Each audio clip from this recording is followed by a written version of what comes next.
I got all I want, and I got all I need, and I got everything.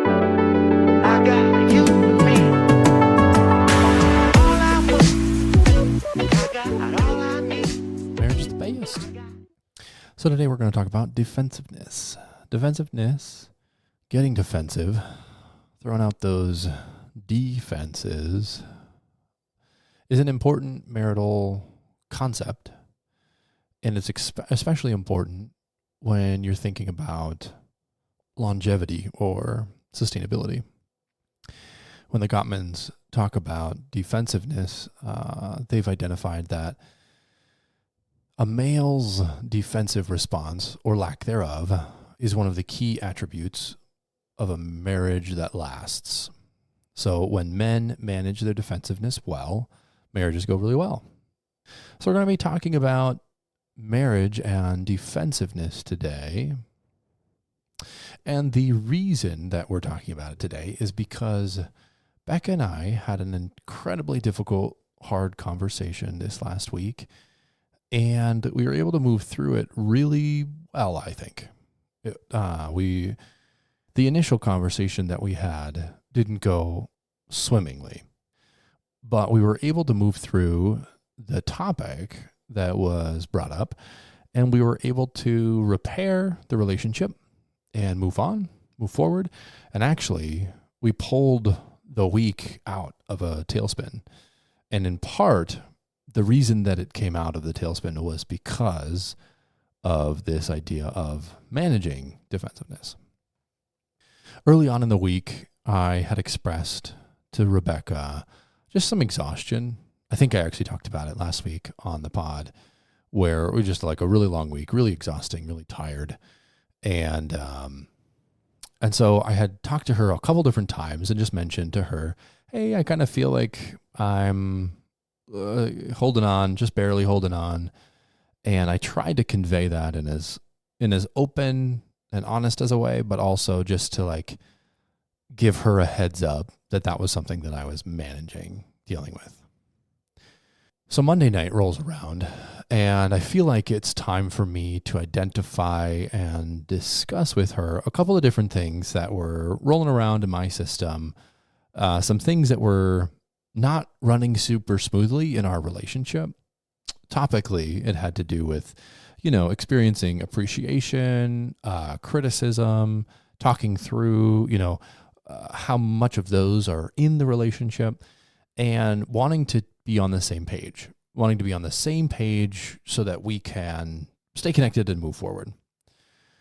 However, that's not exactly the conversation that we had Monday night, because I was exhausted, tired out of my mind. This might have been Sunday night. It was Sunday night. Anyways, I was tired out of my mind Monday night. Anyways, moving forward, a night this week, we were going to go to bed. And I had grabbed my phone, and I was going to be on my phone because I was exhausted, and I just felt like I needed to unplug and not be present and not be engaged and just chill. And she brought it up to me. She was like, hey, you're on your phone again. And I was thinking that maybe you could not.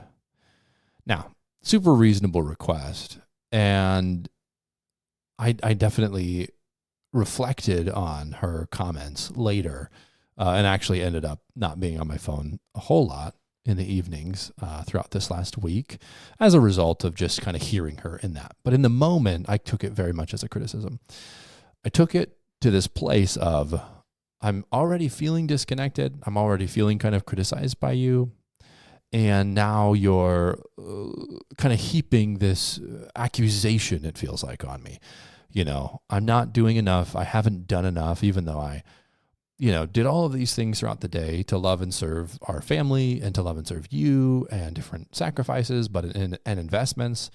And yet, at the end of the day, when I'm exhausted and just feel like I need to be done, I'm getting this comment. And it rubbed me the wrong way. So I responded by somewhat gently identifying this conversation that I knew needed to happen about feeling fairly consistently criticized and a lack of appreciation in the last couple of weeks. It didn't go super well. It escalated. We were speaking more harshly than we usually do toward one another. And we got to a place where the conversation had to end. So I basically walked away and said, I can't do any more of this conversation anymore. Because I wasn't feeling heard and understood in my point of view and what I was expressing to her.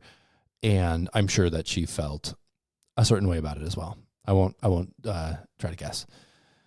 So here we are, kind of disconnected because we had to have this really difficult conversation. Now, the difficult conversation took place because we were feeling disconnected. And there were some things in the system that needed updating, genuine things. There were genuine concerns with how the system was operating in its current form and needing to kind of change some of the things that were being said and done in order to maintain and sustain a stronger connection. And so that was the purpose of that conversation, even though it didn't happen exactly the way that I maybe would have wanted it to. And there's many different reasons for that we won't get into today. But we had this conversation. We had a version of the conversation, and it wasn't the best. Kind of left us feeling kind of disconnected and broken. The next morning, I'm at home Monday morning, and then I go to work Monday evening. And so I'm at home Monday morning, and there's just like a little bit of a disconnect. It's nothing contemptuous. It's not mean. It's not verbally aggressive or even passive aggressive, even though we do reside in Minnesota. We could definitely have been passive aggressive, and we have been. But that morning, we moved through the morning, right? And it's just kind of a consistent disconnect.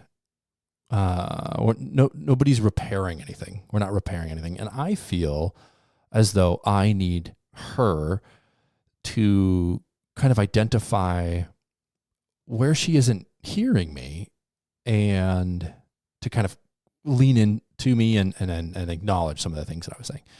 And so I was gentle and loving in the morning, but not necessarily super open and engaged in conversation. I wasn't ready to repair yet. I wasn't ready to repair. So we move on. I go to work. I work all day. I come back home, and we are alone, and I put my phone down, and I just sit with her, and she starts to talk, and she starts to say, I was thinking about our conversation last night. I was doing a lot of prayer about it. I was thinking about what you said, and this is what I heard you say. I heard you say that you're at the end of your rope. I heard you say that you're not feeling overly appreciated. I heard you say that you feel as though I'm criticizing you. And maybe one other thing that I can't remember exactly. But she nailed it. All of the things that I was trying to convey the night before that was leading to me kind of just using a negative coping mechanism and not ideal or healthy, but something to resolve the fatigue in the end of the day. I'm not trying to justify the phone. Okay. I guess that's not what I'm trying to do. I'm just trying to say she heard me and she understood where some of the phone use was coming from. Cause that's my part of it was where is this coming from? And her part was, I don't like what you're doing. And so I really wanted her to hear where is this coming from? And she did. And she got it. And then she said a magical phrase, which was, I'm really sorry. I'm sorry that you're feeling that way. And I'm sorry that I didn't hear you. And she expressed a really genuine apology. And that was stark. That was really a really great moment of, we're headed in one direction toward disconnect. And then there's this massive dump of repair into the situation. And I very much appreciated Rebecca humbly, gently, and intentionally coming back to me in that moment, being the one that was kind of hurt and disconnected, and just like hearing what she had to say about that. So anyways, it was hugely important and helpful to our marriage. We ended up having a really strong connection week, a week where we're spending, 20 to 60 minutes a night connecting, conversing. We're sharing a show together at this moment in time. And so we're enjoying doing that. I think the new Stranger Things releases this coming week, so that's kind of exciting. And we're kind of working our way back through that. And it's been really fun because we both very much enjoy it, and it's exciting, and the writing's incredible. So they just did an incredible job with it. And so as we moved through our week, there was less phone news. There was more connecting time. There was more conversing time. I believe we went on a date. I believe we had all of this time. We spent all of this time to connect and engage. And in part, that was due to the repair and the connection that we had created by having a hard conversation. So how does this relate to defensiveness? In the past, what would have happened here is Becca would have become defensive toward me hearing the things that I said about like where the phone use was coming. She would have become defensive, and it would have shut her down from wanting to reach out to repair it. When we were really little and we were just baby marriages and pretty much baby people too, we had a lot of conversations that ended with defensiveness and disconnect, almost a refusal to hear the other person. We would still make repairs, but they weren't as impactful. They weren't as effective. They weren't as quick. They weren't as intentional. And so what I saw was a new, mature, healthy way of dealing with a really difficult conversation. Hey, I feel like I'm, in need of a couple of things in our marriage that are really, that I guess I'm asking of you. And in asking that of you, it's also a reflection of like, this isn't going well. Like this part of it, and I'm reflecting like, this is part of your part, right? Of this system running really well. And those are the kinds of hard conversations that over time, when we learn about defensiveness and we learn about managing it, that we can do better and better over time. So back here in the past, we would mismanage the defensiveness. It would lead to us not being able to hear one another, the reality of what Becca was saying, the reality of what I was saying. It would lead to us kind of building a wall, going our own separate ways, choosing a path apart rather than together. Even early on, we wouldn't allow little things to get swept under the rug. We had kind of a no rug policy where we wouldn't allow things to go under there. And so we would just be hurt and frustrated and angry out in the open with one another over the period of time because we were committed to that, until it would subside or fade, or we would have an updating conversation. And sometimes we would have an updating conversation, and sometimes we wouldn't. And sometimes it just needed to be let go, but never under the rug. It couldn't go under there. That was against the rules. So if you're holding on to something against me, I need to know about that. And if I don't know about that, I can't help with it, and I can't help to repair it, and I can't help to acknowledge it. And so because of the anti-rug policy, or no rug underneath the stuff getting swept under there policy, we moved forward. We were able to move forward without having to carry all of the baggage of the past. So I saw Becca manage her defensiveness I saw her really hear and listen to what I was saying. I saw her reflecting that back to me, and I saw her offering an apology. And then there was just a genuine effort all week to just make sure that there's appreciation. If something needs to happen, that it was less critically communicated. And we really invested a lot into the marriage this week, which was great. Defensiveness isn't necessarily attached to development, but I think that there's something to be said about a more mature response coming from a more mature person, and a more mature response and person is a more evolved person when it comes to marital development. So some observations about defensiveness within development.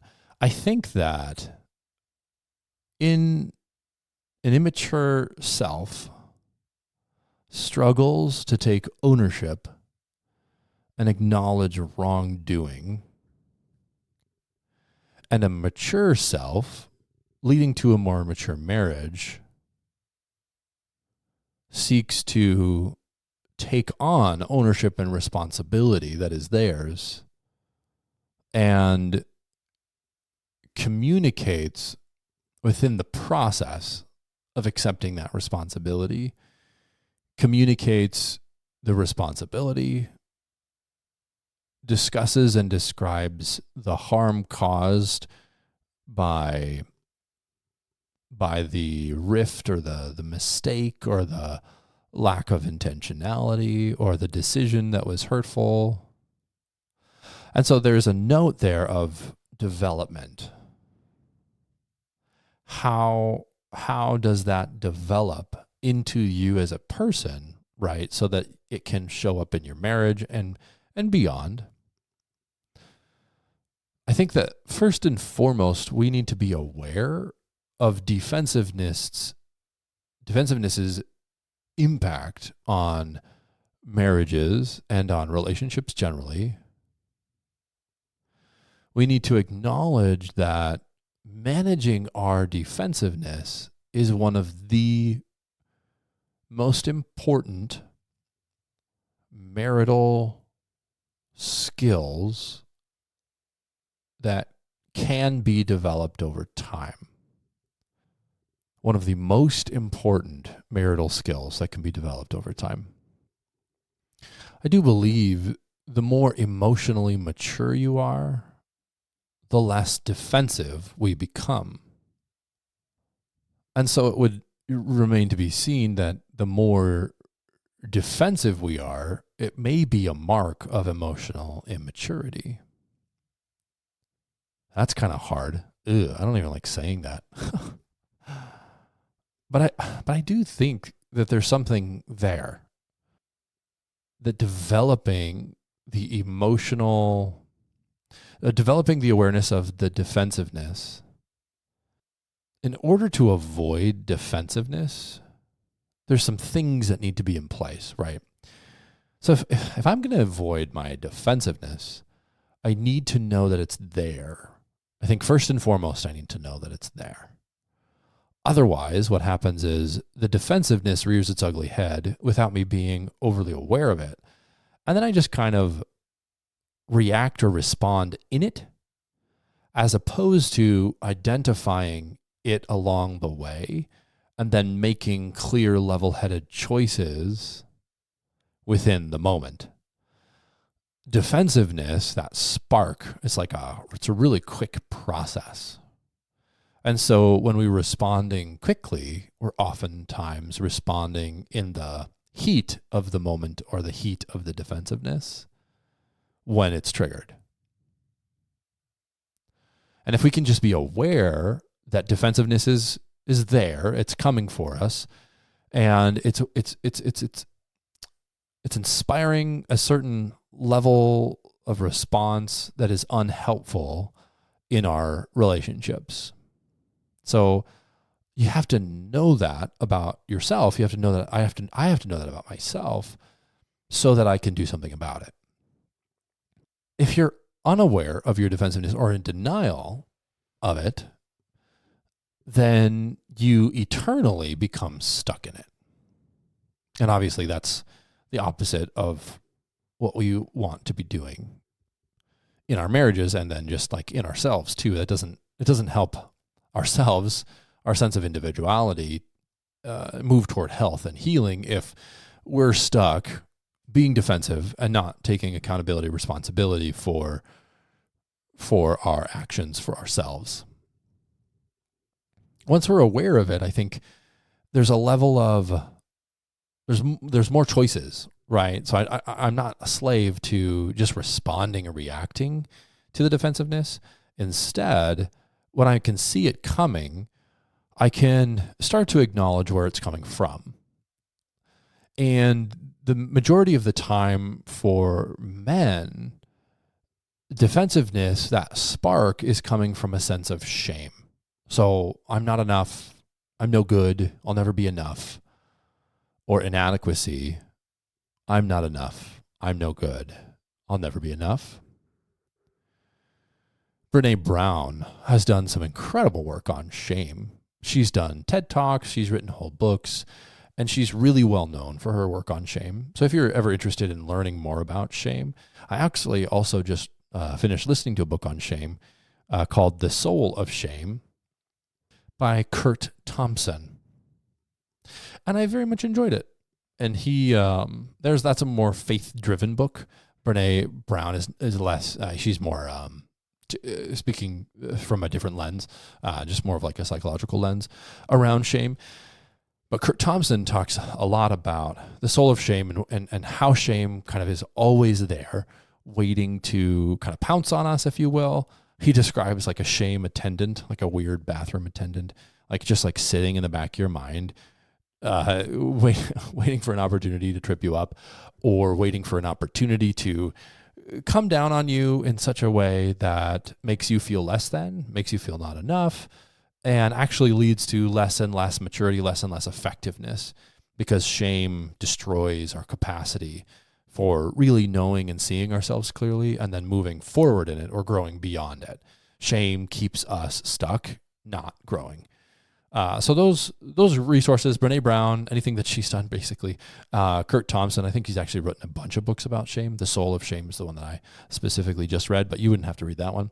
Anything on shame, anything that allows you to become more aware of shame's role in creating defensiveness, and then shame's role in perpetuating that defensiveness, would be really helpful in allowing and equipping yourself, your sense of self, your individual self, to respond better in those moments when you need to be having good, healthy, right-minded, accountable, responsible conversations with your spouse. So we're aware of it. We're aware of what's causing it or what's underneath it. And then we can start making choices. And these choices, maturity is a process. Development is a process. Stages in our marriages are process-oriented. And if we can hone in on these realities surrounding defensiveness and shame and start to manage them better little by little, very little by little, it took me forever. It took me forever to even understand or learn about or grow in my understanding of my responses and what was feeding them and how I fed them, where they came from within myself. All of these little realizations happened slowly over time. It was never a moment of development, right? It's not just like this, now I can shoot a three-pointer and hit it every time. That's not a moment. It's a process. That thing gets into the bones. It gets into the muscle. It gets into the being really slowly over time with commitment. And so managing defensiveness requires a level of commitment to knowing yourself, being aware of yourself, understanding yourself, where your defensiveness and shame kind of comes from, and then seeking to manage it within you, and as well as seeking to communicate along the way where that shame might be coming from. I'm working with a client right now whose sense of self was never allowed to like grow. The individual's relatives were very, very consistently managing the individual, managing their choices, managing their workflows, managing their time, kind of monopolizing them as a self.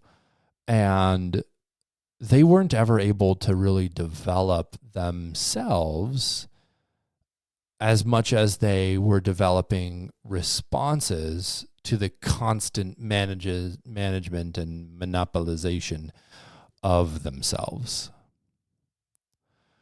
And it's really interesting to walk through and talk through this story, because that same story is being played out in other dynamics around them. And it's difficult to weed out and develop a new and renewed sense of self, an increased confidence in self, an increased understanding of the value of this individual, and that value and understanding and confidence would lead to healthy, hard conversations in the areas that it needs to lead to, and that would then bear really good fruit for them moving forward, and that they wouldn't be as stuck as they are currently in how the system is running. Shame and defensiveness comes for all of us, and it comes for all of our marriages. It's a part of the human condition. It's a part of who we are. It's a part of all people, and nobody just like gets a pass on it. And if we don't acknowledge it, if we ignore it, then it has its way. Like it's going to create bitterness. It's going to create resentment. It's going to lead to a huge rift in the relationship. It's going to destroy things. And so it's really important for us to understand it, to understand where it's coming from within each of our individual selves, and then how to respond to it. So as I was learning about how to respond to defensiveness, I did it wrong most of the time. I would get really reactive. I can still get really reactive, especially when I'm exhausted, and especially when I feel like I have nothing left to give to my day at the end of the day, which is a good thing. I want to pour it all out each day, but at times I am not equipped in my mind to respond to certain kinds of conversations well. Knowing that about myself, I try and not engage in those kinds of conversations when I'm compromised, and instead create space and then reschedule and have clearer-headed, wise-minded kind of conversations into the future. But I just did it wrong all the time.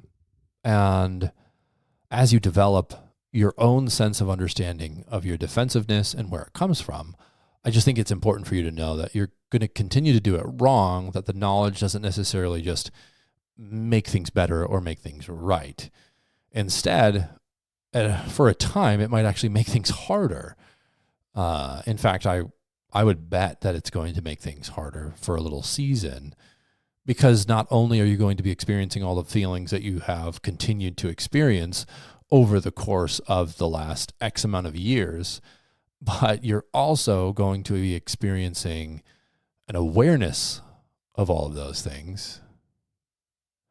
And in your awareness, that might be pretty dark. It might be pretty hard. It might be pretty discouraging to not only experience those feelings, but to experience the awareness of those feelings.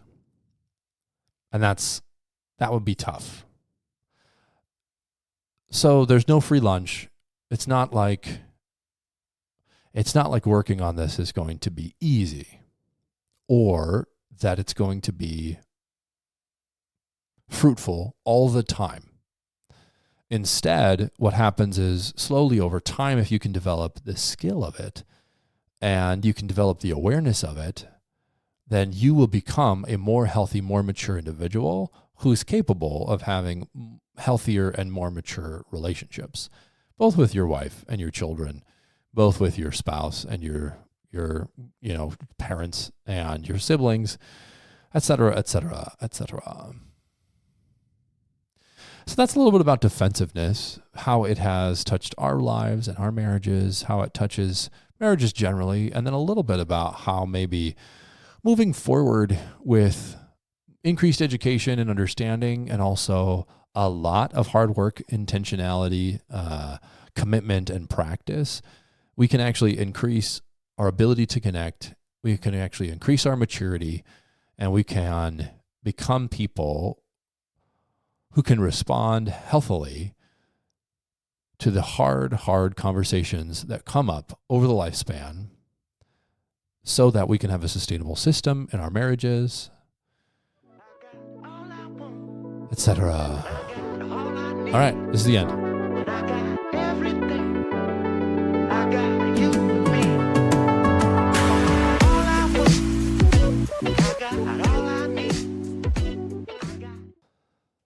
Welcome back to Marriage is the Best. Welcome back to Marriage is the Best. Welcome back. Welcome back to Marriage is the Best. We're, what do I want to hear? Probably nothing. I don't want to hear anything. I just want to get into it. Okay. Marriage is the best. Marriage really is the best. Marriage is the best of all. If marriage wasn't the best, then it wouldn't be the best. It wouldn't be the best.